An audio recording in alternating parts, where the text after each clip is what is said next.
കരുത്തുറ്റ സ്ത്രീ കഥാപാത്രങ്ങളെ അബ്രപാളിയിൽ ഫലിപ്പിച്ച് ശ്രദ്ധ നേടിയ നടിയാണ് ലെന. 1998 ജയരാജിന്റെ സംവിധാനത്തിൽ പുറത്തിറങ്ങിയ സ്നേഹം എന്ന ചിത്രത്തിലൂടെ സിനിമാ രംഗത്തെത്തിയ ലെന ഇതുവരെ 5 വ്യത്യസ്ത ഭാഷകളിലായി 175 പരം സിനിമകളിൽ അഭിനയിച്ചിട്ടുണ്ട്. ഇക്കഴിഞ്ഞ വർഷമാണ് ലെന ഇന്ത്യയുടെ ഗഗൻയാൻ ബഹിരാകാശ ദൌത്യത്തിന്റെ ഗ്രൂപ്പ് ക്യാപ്റ്റനായ പ്രശാന്ത് നായരെ വിവാഹം ചെയ്തത്. നടിയുടെ 2ാം വിവാഹമായിരുന്നു ഇത്.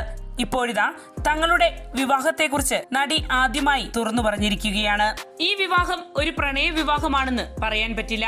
അറേഞ്ച്ഡ് മാര്യേജ് ആയിരുന്നു. കല്യാണം കഴിക്കുമെന്നത് ഒരിക്കലും വിചാരിച്ചിട്ടില്ലാത്ത കാര്യമാണ് ലെന പറയുന്നു. സാധാരണ സിനിമാ താരങ്ങളുടെ അഭിമുഖങ്ങൾ കാണാത്ത ഒരുപാട് ആളുകൾ ഏറെ ചർച്ചാ വിഷയമായ എന്റെ ആ ഇന്റർവ്യൂ കണ്ടിരുന്നു. അതിൽ ഒരാളാണ് astronaut group captain Prashanth Balakrishnan Nair. ഒരിക്കലും കല്യാണം കഴിക്കാൻ ഉദ്ദേശിച്ചിട്ടില്ലാത്ത ഒരാളായിരുന്നു.